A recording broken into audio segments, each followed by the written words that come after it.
안녕하세요. 대여 컴퍼니 멘토 신범철입니다. 올해 벌써 이제 마지막 금요일인데 별로 며칠 남지 않았지만 올 한 해도 마무리 잘 하셨으면 좋겠고 또 내년에는 더욱더 좋은 일들만 생기셨으면 좋겠습니다.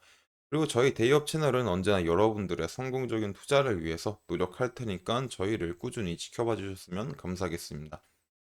그래서 이제 우리는 다가오는 24년도를 준비해야죠. 그래서 오늘 이수화학에 대해서 이제 가볍게 한번 바로 보겠습니다. 이제 뭐 마무리하는 날이니까 너무 이제 무겁게 가지 말고 이수화학이 지금 하고 있는 사업 방향이 이제 암모니아 크래킹을 통한 수소 사업인데 현재 이제 이 수소가 세계적으로 어떤 상태인지를 한번 알아보는 게 좋을 것 같아요.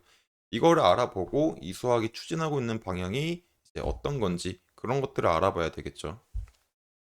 오늘은 그냥 가볍게 들어주시면 될 것 같습니다. 결국에 이제 이수화학 같은 경우가 미 KBR과 암모니아 크래킹을 통한 수소 사업을 본격적으로 추진을 했다라는 거잖아요. 결국에 이제 목표는 일일 10만 톤의 수소를 생산하고 이제 운반을 하는 건데 이 운반 기술도 굉장히 중요해질 거입니다. 그리고 거기서 이제 이수화학도 이제 이 LOHC라는 기술을 통해서 운반을 할 수 있는 회사고요. 그래가지고 이제 수소 경제가 이제 어떻게 될 거냐? 이제 총 에너지 수소 비중을 보시게 되면 영국, 미국, 중국, 일본, 한국 했을 때 한국이 2050년에 20% 정도 차지하고 영국이 23, 미국은 17%, 중국 한 10% 정도 차지한다라는 겁니다. 그리고 여기서 생산을 보게 되면 2030년까지, 2050년까지 계획인데 일단 한국 같은 그레이 수소 94만 톤, 그리고 그린 소스는 25만 톤, 블루 소스는 75만 톤, 뭐 이렇게 생성할 거다라는 건데, 그럼 그레이 수소, 그린 수소, 블루 수소 이런 거는 이제 수소를 어떻게 생성하느냐에 따라 명칭이 달라요. 암모니아로 하냐, 물로 만드냐 이런 것들이죠. 그래서 이런 것들을 오늘 가볍게니까 이런 것들이 있다라고 정도만 생각하시면 될 것 같습니다. 그래서 이제 앞으로 수소 경제가 어떻게 흘러가냐라는 거죠. 수소 경제를 확대하려고 하는 거는 이제 초기 이제 EU죠. 유럽 중심에서 이제 일본, 뭐 호주, 미국, 캐나다, 그리고 이제 중국 등 주요 국가와 이제 산유국도 현재 동참하고 있는 중이다라는 거죠. 그래서 이제 세계 각국에서 수소 경제 관련해서 중요한 얘기들을 하잖아요. 앞으로 이제 수소 경제는 이렇게 변화할 거다.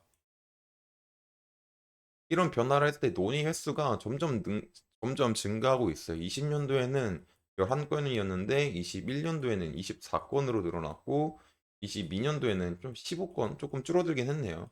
15건에 달하는 거죠. 그리고 이제 이런 수소 경제에서 제 이제 대표적으로 평가받는 게 뭐냐면 이제 캐나다에서 진행한 이제 대규모 그린 수소 상용화 사업이 이제 뉴지오 유지오 혼익이다라는 거죠. 유지오 혼익 프로젝트다라는 거죠. 그래서 이 프로젝트가 뭐냐면 풍력으로 생성된 전기로 이거를 물로 분해를 하는 겁니다. 물을 분해해서 이제 탄소 배출 없이 그린 수소를 그린 수소를 뽑아낸다. 그리고 이 그린 수소를 다시 암모니아로 전환을 해서 이 암모니아를 이제 유럽이나 다른 나라로 운송하는 사업이었죠. 그래서 이제 이런 사업이 있었고 또 이제 이런 사업을 바탕으로 EU 같은 경우는 이제 러시아와 우크라이나가 현재 일어났을 때 이런 전쟁을 계기로 통해서 2022년 이제 5월 2022년 5월 에너지 및 핵심 사업 안보 향상을 위해서 이제 RE 파워 이유를 발표를 했죠. 계속 지금 말이 꼬이네요. 저도 뭔가 약간 조금 들떴나 봐요. RE 파워 이유를 발표해서 2030년까지 이 수소 공급을 이제 1000만 톤에서 2000만 톤으로 상향을 했다라는 점이겠죠. 그렇기 때문에 앞으로 이런 수소 비중이 계속적으로 지속적으로 커질 거다. 그리고 특히 이제 이유는 2050년까지 총 에너지 중 수소 비중이 23%나 되니까 당연한 수순이겠죠. 근데 약간 이런 부분에서 수소가 어떻게 쓰이냐, 연료로서. 굳이 뭐 2차 전지 있고 배터리 있고 굳이 왜 수소를 써야 되냐라고 하는데 사실 맞습니다. 이런 승용차 분야에서는 현재 배터리 탑재 방식이 계속 활발히 진행되고 있고 이런 전기차가 대중화가 되고 현재 배터리 효율이 좋아지게 되면 이제 배터리 차가 많겠죠. 그리고 또 어떤 수소차는 후발주자로 되니까 이 침투를 하기가 조금 늦을 수도 있어요. 하지만 근데 이런 배터리 효율이 얼마나 좋아질 거냐를 우리가 생각을 해봐야죠. 그리고 특히 이런 수소처럼 이런 배터리를, 수소가 아니라 이 배터리를 비행기나 선박으로 던다고 칩시다. 그리고 이제 이 모터를 배터리로 가는 것 그 자체는 그렇게 어렵지 않아요. 그냥 모터 대신 배터리만 넣으면 되는 거니까. 하지만 이런 비행기에서 제일 중요한 건 착륙할 때의 무게중심, 착륙할 때의 이 무게중심이랑 그리고 이제 운행거리잖아요. 하지만 현재 지금 배터리가 이 비행기를 운행시킬 수 있냐, 거리가 나오냐, 나오지 않는다. 그럼 나오지 않으면 두세 개 더 넣으면 되는 거 아니냐? 그럼 무게중심이 맞지 않는다라는 거죠. 결국에 비행기가 착륙을 할 때 배터리 무게가 많아지게 되면 착륙할 때 속도를 줄이기가 굉장히 힘이 듭니다. 그렇기 때문에 안정성에 문제가 있겠죠. 그리고 또 대형 선박 같은 거.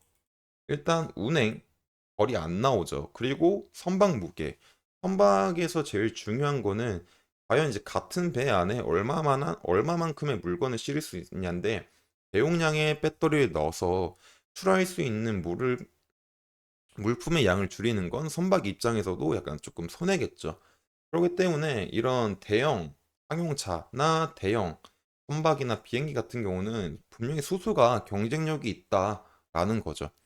그리고 또 이제 이런 수소 연료를 사용할 때는 그냥 수소 연료만 사용하는 게 아니라 이제 암모니아 자체로 이제 배송을 해서 암모니아를 그 상태에서 수소를 뽑아낼 수 있는 기술을 통해서 이거를 연료로 사용할 수 있는데 그런 사업이 앞으로 선박에서는 조금 45%나 차지한다라는 내용도 있습니다. 그렇기 때문에 앞으로 이 수소 사업이 현재 지속적으로 발전할 가능성이 크다라는 거겠죠. 그러므로 이제 이수화학도 이런 수소 사업을 하고 있으니까 앞으로 이제 어떤 수소를 만드느냐가 제일 중요한 관건일 것 같습니다. 그래서 이런 것들은 제가 추가적으로 지속적으로 업데이트를 해드려서 여러분한테 알려드릴 예정이니까 이수화학에 관심이 있으신 분들은 제 영상을 시청해 주시면 될 것 같습니다. 그래서 뭐 이수학 주가도 한번 살펴볼까요? 물론 이제 장이 마감이 돼서 그렇게 변동성은 없지만 그래도 한번 리핏 해보자 라는 시간인 거죠. 그리고 제가 지속적으로 말했던 건 얘는 지금 딱히 방향성이 보이지 않는다. 이제 장기적으로는 하락 추세가 맞고 단중기적으로는 어느 행보세다라는 점이었죠.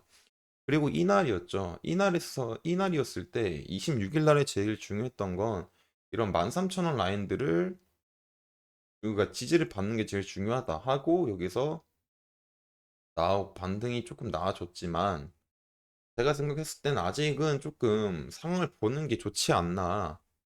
확실히 이제 배열이 다 갖춰진 것도 아니니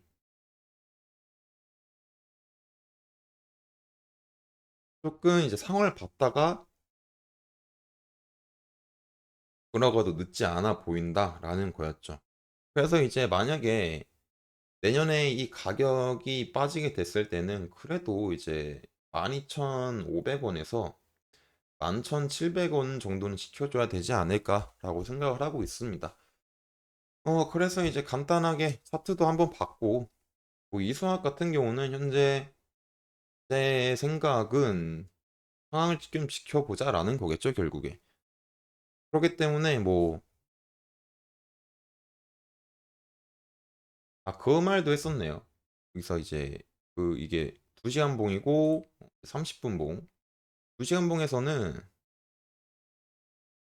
어느 정도 뭔가 이제 배열이 갖춰지고 있지 않지만 그래도 이 캔들 위에 있고 또 30분 봉에서는 배열이 점점 갖춰지고 있으니까 어느 정도 잠깐 이 부분까지는 잠깐 반등도 나올 수 있지 않을까 했지만 지금 장이 끝났잖아요. 장이 끝났으니까 이게 어떻게 바뀔지 모르니까 한번 지켜보자 라고도 말했었죠. 그래서 여기까지 그냥 맞추고 다음 영상에서는 이수학의 추가적인 뭐 이슈나 변동성에 대해서 얘기를 해드리도록 변동성이 있으면 얘기를 해드리도록 하겠습니다.